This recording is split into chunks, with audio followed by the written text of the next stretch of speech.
Welcome to My Favorite CX, a podcast that celebrates exceptional customer experiences. To listen to today's, please choose from one of the following options. Welcome to My Favorite Customer Experience. I'm Chris Holt from Holt CX Consultancy here in the UK, and we are going to talk about what we're seeing in the world of customer experience and people's favorite customer experiences. And to share his favorite customer experience today is James Diel from Capacity. James, welcome to the show. Thanks, Chris. It's great to be here. So if you don't know James, James is Chief Business Development Officer at Capacity, where he oversees sales and strategy and business development. Previously, James founded Textel and is also heavily involved in his local community for a number of causes. James, that's me trying to sum up what you do. Why don't you tell us who you are and what you do? Well, thanks, Chris. So my journey, I guess, in business began probably about 20, 25 years ago. Well, if you actually go back to when I first started, I started a lawn care company. And before that, I was selling wrapping paper door to door. So I've always been somebody that had to get out, figure out my own thing, and try to build something. The first company, though, I worked to build was a payments company, and did that in early 2000.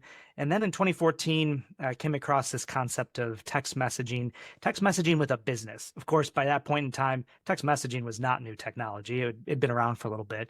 But what was new was this idea that you could have a conversation with a brand or with an employee at a business. And so we founded our company Textel around that concept, around that idea, and then built tools that allowed other software platforms to resell our SMS solution within their platform. And so we built a company around that. That was the second one that I built. And so about 2 years ago, sold that to Capacity. And Capacity is a support automation platform. So at Capacity, what we do is we help businesses kind of address three different parts of their business. We help them with deflection and self-serve on the front end using bots and AI. We help employees and agents kind of in the middle portion there have a better interaction and with the customer. So we help by empowering the agent or the employee. And then in the third part of what we do is automation around proactive engagement with whether it's outbound SMS or email or voice, but both kind of RPA with outbound campaigns and workflows. So I came to Capacity with the acquisition of my company and have been working, as you mentioned there, as the head of business development.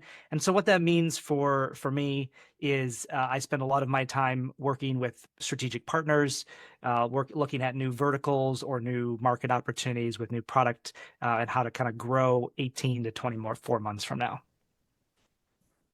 And I guess that gives you quite a lot of scope to see where people are finding big opportunities to create exceptional customer experiences. Yeah. So right now, obviously, the big piece of what does a customer experience look like? What should it look like? How can we improve it? Has a lot to do with AI. And when we talk about, well, we're a support automation platform, what that means is we're using AI, and we were using AI before AI was a thing, before it was on everybody's, lips, if you will. We were talking about how do we automate and how do we use artificial intelligence, and we kind of have some ways we talk about AI. What is it? There's three different types of AI, but obviously everybody's really engaged in what's the generative AI, what's that conversational type. But yes, the customer experience is complex, and it has many different touch points. And what we've been trying to do is, where do we take AI and improve the customer experience, but also improve the employee experience? And when we improve both of them at the same time, that's a win-win. And that's really what I think, if good businesses that are thinking about this, is how do they both improve the employee experience? How do they empower the employee? But then how do they also deliver stellar experiences to their customers? So yeah, that's really, I think, where we try to sit. And that's, I think, any people that are trying to solve that problem is really where the answer is in the space right now. And I think we've now got past our contractually obliged mention of AI a couple of times. There we go. It's done. And I think what you're saying there about solving the employee experience, everyone, especially in the first wave of looking at AI within CCAS was, oh, chatbot this, chatbot that. And it still falls flat if when it gets to an employee, that employee doesn't have the tools to do what they need to. Yep, absolutely. And what he said, that deflection is really important.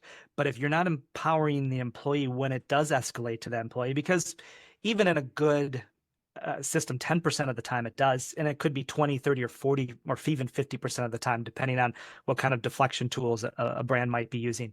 So when it gets to that employee, if that employee isn't empowered with the answers at their fingertips, whether that's listening in and giving them the answers real time, or whether that's giving them a good tool set to be able to find the answers quickly while they're engaged with the customer, those are really key solutions right now that brands should be looking at and thinking about, and they're out there, because if you can improve that experience for the employee satisfaction score goes up, and when the employee satisfaction score goes up, so does the customer satisfaction score.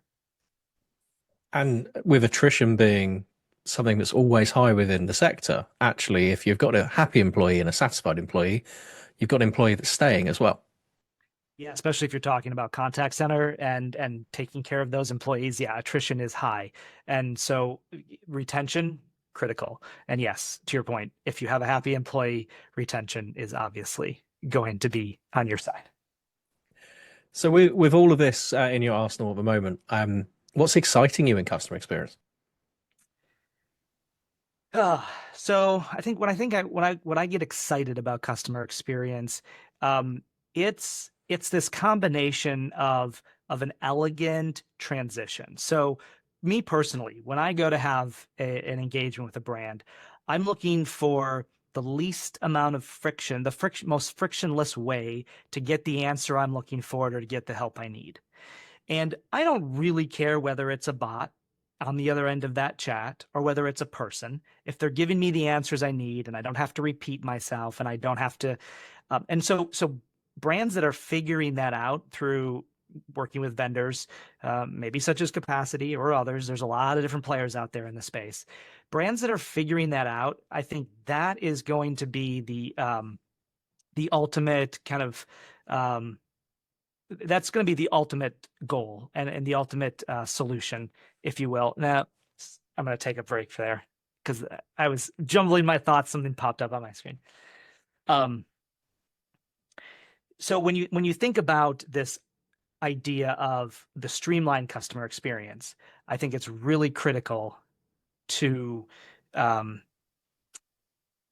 provide that escalation where you don't even know that it's happening in some cases, or where I can go from a chat or a voice call and seamlessly move to an agent when necessary without any interruption or friction on my part as the consumer. I think that's key. And I think that's the focus area. So it's that for the brand, it's providing the deflection, which is really important. But from the consumer standpoint, what's exciting to me is when I can go in whatever channel I choose and move to the answer that I need without any friction. Occasionally as a consumer, I've experienced that, but it's still pretty rare. And I think that's what's exciting to me is solving that problem right there at that point. I think you make a great point. When I think about myself as a consumer, I don't care on the how. I really don't care how a company achieves it, as long as I can get the answers I need or transact as I need to done in a frictionless way. The moment I get, I'm going to chat, oh, have you gone to this channel instead? It's like, or can you, I had something with some software recently, like, oh, can you go back to the software and register some feedback? And I'm like, but I'm talking to you now, and I know you're a human because I've already gone past your bot. Mm-hmm. And it's like, I'm not going to do that. If you need me to do 3 steps, I'm giving up and I'm then going, marking in my calendar, when can I get rid of this software?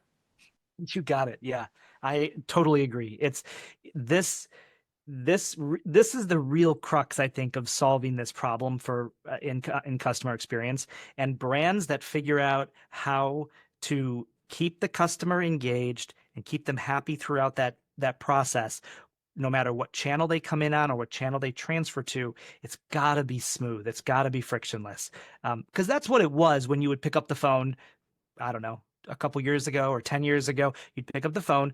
And if you didn't have to wait on hold, you were typically happy with the way your customer experience was, right? If you had to wait on hold for 15 minutes, that really pissed you off, and understandably so. But if you could call the brand and a person would pick up the call and they would help you with your problem, you were thrilled. Now we've gone through this time where it's like, well, I have to make a phone call, but that phone call, I'm going to sit on hold, or they're going to transfer me to 4 different departments. But if I come in on chat, I might get the answer, but maybe they're going to send me to another channel to complete it, or it's going to have to go to voice eventually. That's where now I think that's the problem customers are experiencing. And when you can just smooth that out into one frictionless interaction, that's the key. And that's what's exciting me. I think it can be done now. I think the tools are out there with the generative AI, with the functionality that we have in the cloud. I think it can be done. It's still not being done amazingly well for most brands. So I think the opportunity is there, and that's what's exciting to me. And speaking about infuriating hold music, we'll place our listeners and our viewers on hold now for a few seconds. We'll come back, and after the break, we'll talk about one of your favorite customer experiences.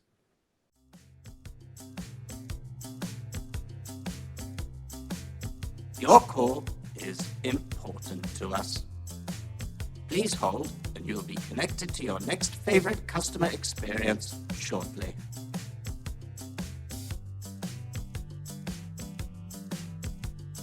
Welcome back to my favorite customer experience. I'm here with James Diel of Capacity. And James, before we recorded, you said you had a very interesting favorite customer experience. You weren't sure whether you wanted to share it, but why don't we see? Well, you're right. I did. And I will share it because it's a good one. And it's one that I just had recently. I'm sure I've had some other that could be ranked up in favorite, but this was recent. It was memorable. It was in that it was resolved in a very efficient, frictionless way, like we were just talking about. So I think I should call it out. However, it's a little bit, well, so the brand that we're talking about here is a brand called As We Move, and they sell men's underwear. And so I'd come across them, I think on Instagram, found the brand. It was looked like a comfortable brand of underwear. Sure enough, it is, turns out. And so I was placing a follow-up order recently, and when I did so, I got the underwear, but they also had a guarantee of their product. And so a pair that I had purchased not but a year ago got a run in it, and I said, well, this shouldn't have happened. And so I messaged them on their chat on their website, and within seconds I was connected to somebody who asked me, what the issue was. I said, well, recently within the last year bought a pair of some of your product, and it already is damaged. Anything you can do about that? And they said, sure. What's your recent order number? I provided them the recent order number. They said, send us a picture of the product. I sent them a picture of the product, and they said, no problem. We'll have another one to you in the mail tomorrow, and completely replaced, free of charge, no shipping, no problem, no questions asked. That was the smooth experience I had. I said, thank you. They said, thank you for buying from us. And within the week, I had a replacement pair sent directly to me, no charge. So both, I had an experience where the brand stood behind their product, number one, which I think is very critical. That's if you're going to have a brand and you don't stand behind it, and you're not willing to if you're not willing to stand behind it, that might mean some cost. Then you shouldn't even be in business, in my opinion. But they were willing to stand behind their brand, and then they made it very easy for me to make that request. I mean, that could have been, I could have had that for 3 years. I could have, there could have been any number of reasons. They looked at the problem, they saw it, they didn't ask any questions, they fulfilled it. And now here I am talking about their brand on a podcast, because that was a very rewarding, smooth, frictionless customer experience. I think you've already been a returning customer once, but because of the way they've handled things, now it's a no-brainer for you. You'll be a customer again with another return order at some point. Absolutely. And I'm talking about it to people too. And I think if we break down that customer experience, so what channel did you get in contact with them on? On the web. And everything was just via that channel? Didn't have to go to WhatsApp or nope, SMS? It couldn't have been SMS for a picture, but... It could have been, well, in the UK, it could be. In the US, it could be SMS, or it could be MMS for a picture. But no, it was over their web chat, and it was a smooth transition all the way through. And it sounded like just everything was tied together. So they asked for an order number. So maybe if we're going to nitpick, they could have identified you ahead of time and seen that. But they got the information they needed, asked for it once, and dealt with it by the sounds of it. No repetition of story, no handing off to other people. Correct. It was all handled in that one stream, that one conversation stream. And to your point, I did think, oh yeah, I have to go find it. And this particular pair that I was, had the issue with was not part of the recent order, but they'd asked for a recent order number. So I gave them my most recent order number, explained to them that I'd had this pair for, less than a year. And at $40 a pair, they better do something with it, right? but so they asked for that order number. Once it was provided, they asked for a picture, and then told me they were sending a new pair. And if we think about it from their employee experience, it sounds like their agents were just empowered to just get it done.